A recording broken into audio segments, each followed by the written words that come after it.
Muy buenas tardes a todos y bienvenidos un día más al invitado de Radio Francia Internacional.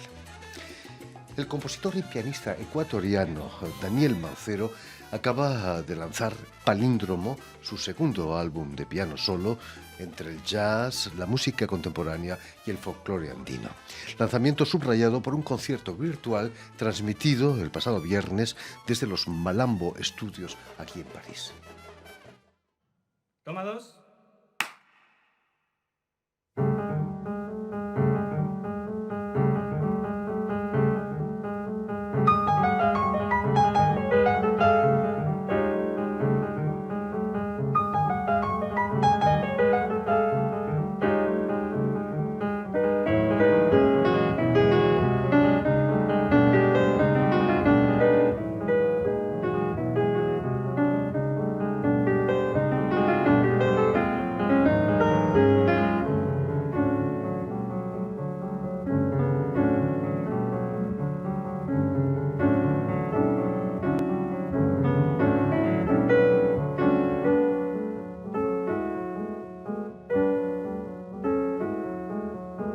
Y precisamente para hablarnos de su nuevo álbum y de su carrera como pianista y compositor, Daniel Mancero ha sido tan amable de venir a nuestros estudios. Muy buenas tardes, Buenas tardes, Daniel. Jordi. Y sobre todo, muchísimas gracias por haber aceptado nuestra invitación. Pues gracias a ustedes, es un gusto estar acá. Permíteme que explique antes que nada que has nacido en Ecuador, en Quito quizás. En Quito. En Quito, donde vas a realizar tus estudios musicales. Pero me gustaría que nos contases qué género de música te llevó al piano y cómo es ese encontronazo con el instrumento.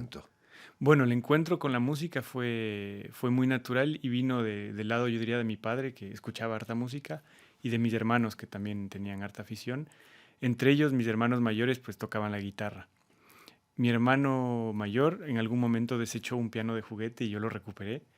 Así que Piano electrónico, me piano decías, ¿eh? electrónico, así es. Y un poco el hecho de haber escogido el piano viene de allí. De hecho, cuando me preguntaban de niño si quería tocar un instrumento, recuerdo que a mí me gustaba la guitarra porque la gente que admiraba la tocaba. Pero fue el piano el que me permitió un acercamiento más personal. ¿Tu hermano nunca te reclamó ese instrumento? No, eso fue bueno. Algún día me encontró con el piano que había sido suyo y fue un encuentro lindo porque la primera clase de música que tuve fue con él, fue dada por él. Imagínate, Sí, nada mejor que un hermano para así eso. es. Vas a estudiar en el conservatorio, pero me decías que en tu casa se escuchaba mucho jazz, ¿no? Ujú. ¿No es un poco decepcionante llegar al conservatorio y que nadie toque jazz? Un poco sí. Una ventaja que tuve yo fue que entré al conservatorio por un amigo que fue mi profesora antes, que era un pianista de jazz, es un pianista de jazz, Raymond Rovira. Y con él luego hice el contacto en el conservatorio. Entonces tenía esta riqueza, había estudiado con él un poco de jazz y cuando entré al conservatorio empecé a descubrir esta otra música que se escuchaba un poco menos en casa. ¿Estaba prohibido el jazz en el conservatorio o no? Estaba, digamos que no hacía parte del universo, ajá, era como una música que no se estudiaba, pero sabíamos que estaba por ahí. Vas a acabar en la Escuela de Música Contemporánea de la Universidad San Francisco de Quito, una sucursal de la Berklee College of Music. Imagino que en una sucursal de la Berklee el jazz es casi el protagonista, ¿no? Es todo lo contrario que en el conservatorio. Exactamente, digamos que es tal cual eso. En el conservatorio, de la música occidental de tradición escrita es lo que se estudia. En Berkeley es el jazz norteamericano clásico, digamos. Imagino que... Pero ¿se puede estudiar jazz o son las jam sessions las que te enseñan más? Pues la particularidad del jazz, creo yo, actualmente es que es un tipo de música que ha estado suficientemente teorizado como para darle un cuerpo académico, ¿no? Con contextos, con lecciones y con una teoría detrás. Mm. ¿Qué se puede hacer para mejorar, ser uno mejor en improvisación? Mm. Improvisar, imagino, ¿no? Sí, y como conversábamos, también escuchar todo. Escuchar mucha Sí, música. Con solo 19 años vas a ser nombrado profesor titular de la Berklee College of Music ahí en Quito. Fue llegar y besar el santo, como decíamos, sí. ¿no? Bueno, fue una oportunidad maravillosa porque yo no podía pagar el costo de la educación y accedí a una beca. Como la beca era bastante alta, bastante importante, pues el convenio fue tienes que trabajar acá, pero la responsabilidad va a ser alta y me nombraron profesor. Imagino que pedagógicamente es muy bueno eso de dar clases. Uno aprende mucho, ¿no? Dando clases. Totalmente, exactamente eso. Y dando clases, las preguntas que yo escuchaba me hacían pensar muchísimo y de hecho me aclararon más que enseñar o leer.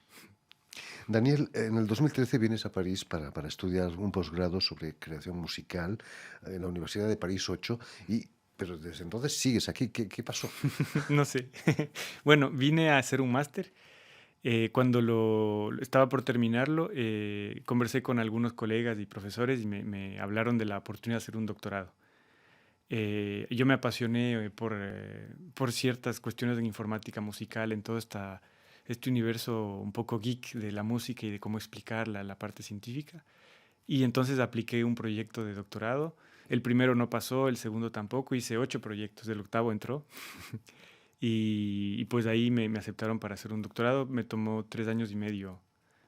Son mundos a veces contrapuestos, ¿no? El jazz y la música contemporánea. No hay muchos puentes entre las dos. Sí, es una súper buena observación porque en realidad para mí los puentes entre todas las músicas existen, son reales. Pero cuando uno se enfoca mucho en un tipo de música, tiene un poco más de problemas para encontrar estos puentes. Eh, y justamente estudiar música contemporánea, música concreta, música muy, muy, muy rara para lo que yo venía escuchando desde Ecuador, me permitió justamente encontrar muchos puentes e intentar jugar con ellos. Más difícil son los puentes entre el jazz y la música andina, ¿no? Fue aquí en París donde empiezas a pensar que puedes ligar las dos cosas, jazz y música andina. Yo creo que vino, digamos que conscientemente esa búsqueda la empecé en Ecuador antes de venir. Este, y cómo decir, me di cuenta que en realidad eso viene de la niñez, porque en mi casa justamente se escuchaba muchísimo jazz y mi padre era muy, muy fan de la música andina. Tenía muchos, muchos LPs de Ñanda Mañachi, Bolivia Manta, Pachacama, grupos importantísimos de allá. Y yo creo que en alguna parte de entre las orejas de eso quería salir junto.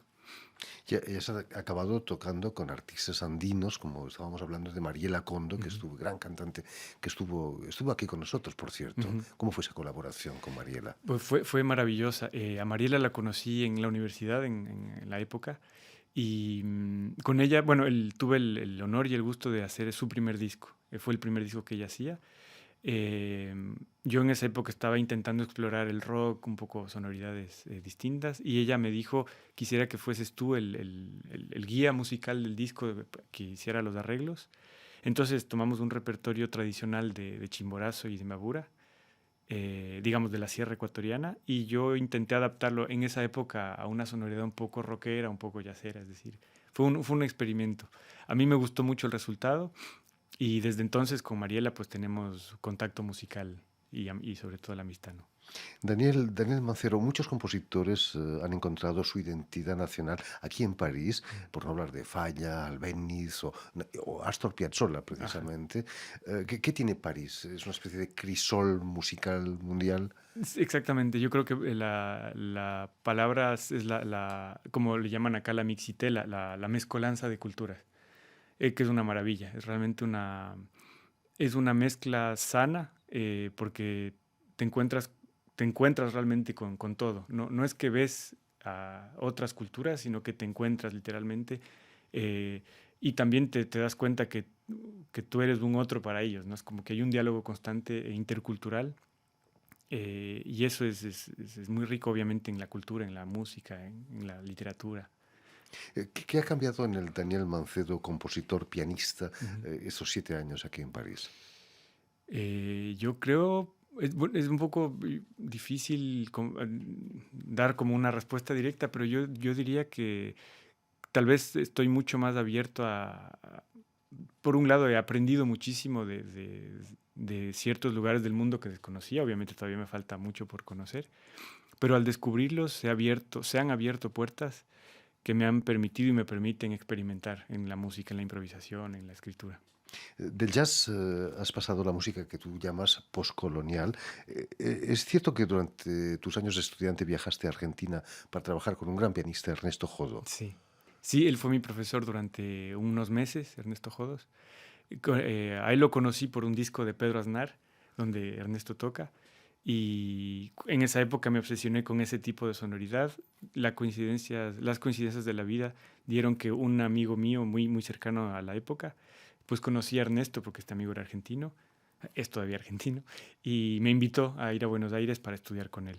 Y esta búsqueda postcolonial vino justamente después, porque como hablamos al inicio, yo había notado que la educación formal venía sea de Europa, como la música clásica, sea del jazz Norteamérica. Y me dije, en esa época leía un poco filósofos latinoamericanos postcolonialistas o decolonialistas, que proponían y proponen el conocimiento desde uno mismo.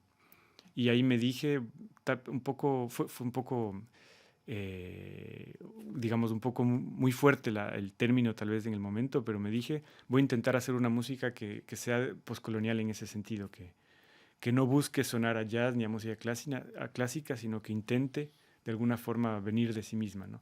Porque los músicos argentinos en general no tienen complejos, el tango jazz lo Ujú. oímos aquí en París muy a menudo.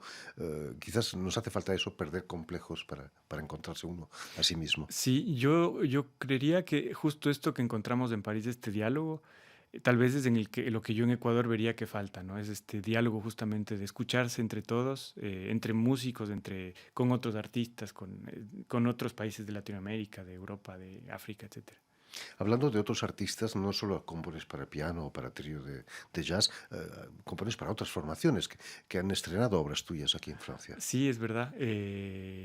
Hace un tiempo que no lo he vuelto a hacer porque me he concentrado en el piano, pero sí, sí, es algo que me encanta hacer para cuerpo de percusiones, para arpa, flauta, quinteto de vientos, digamos, para formaciones de cámara sobre todo, me gusta muchísimo. ¿Cuándo formas el Mancero Trío?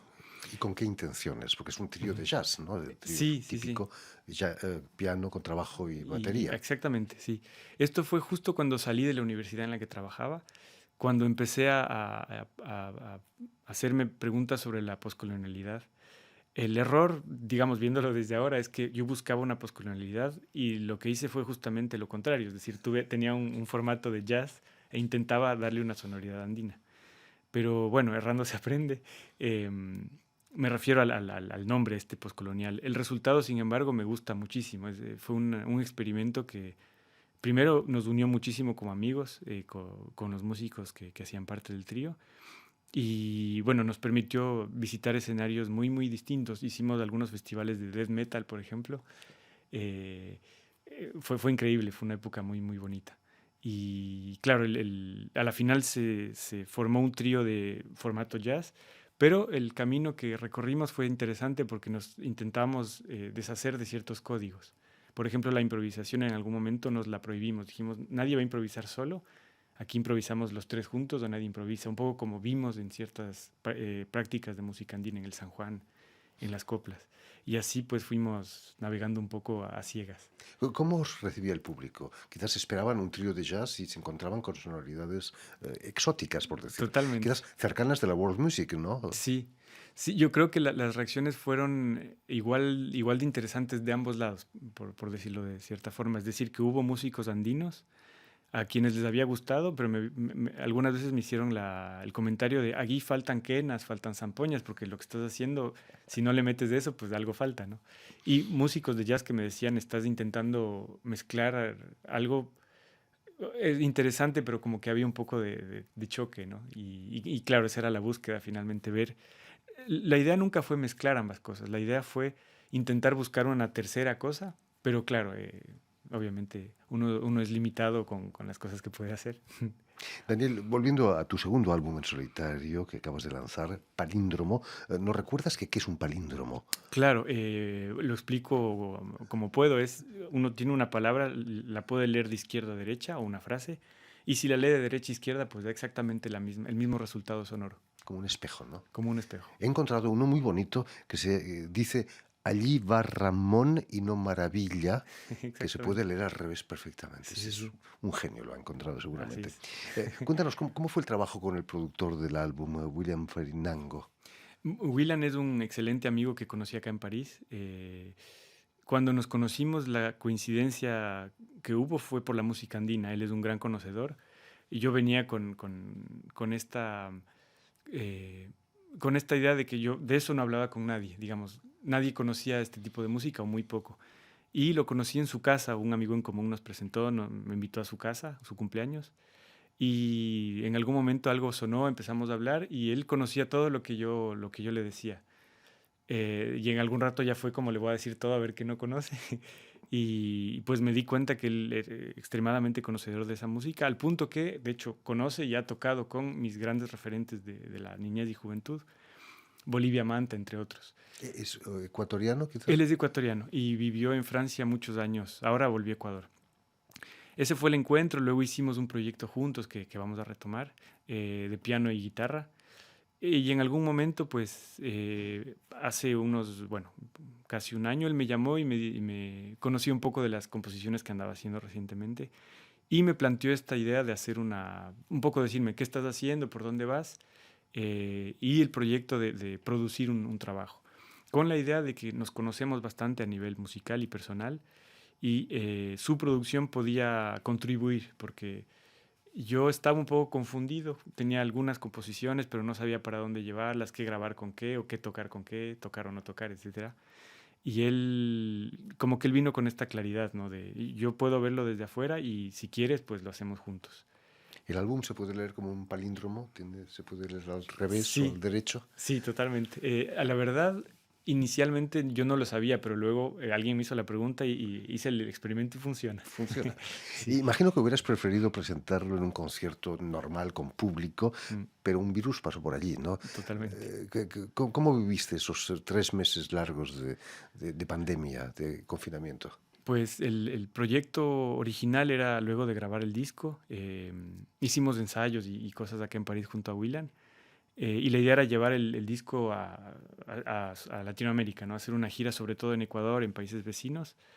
Y había una idea de hacer por lo menos unos 9, 10 conciertos allá y luego hacerlo acá en Francia.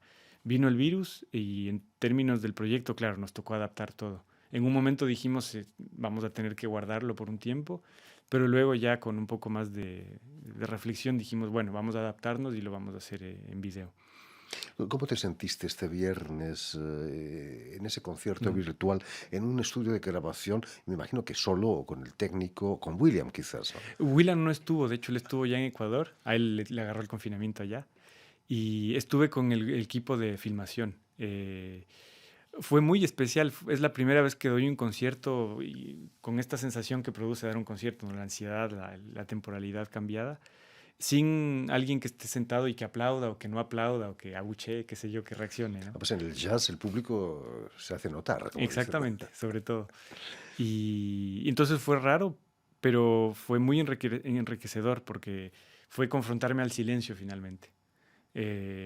Recuerdo que había temas que lo daba todo, se terminaba y uno se acostumbra a esperar que pase en el público para ver cómo conecta, ¿no? Y acá eran los grillos nada más que asomaban. El sonido del silencio, ¿no? Así es. Imagino que tienes proyectos de conciertos de verdad. Sí, sí, sí. Todo esto, bueno, se afina con el cambio de planes, pero sí, ese es totalmente la idea. ¿Hay alguna fecha ya prevista? Por confirmar, todas, confirmada ninguna. Bueno, esperemos a que sean confirmadas y lo anunciaremos aquí. Muchísimas gracias, Daniel, por haber estado aquí con nosotros, Daniel Mancero. Permíteme también que dé las gracias a Julian Leng y a Estefan Defossé, quienes se han ocupado hoy de la realización del programa, y enviar un saludo muy especial a nuestros telespectadores que nos siguen en toda América Latina, en Quito seguramente también, gracias a un canal de televisión internacional uruguayo que se llama Canal U y emite desde Montevideo, allí en Uruguay. Perfecto. Y a ustedes, muchísimas gracias por su atención y les damos cita para una nueva edición de El Invitado de Radio Francia Internacional.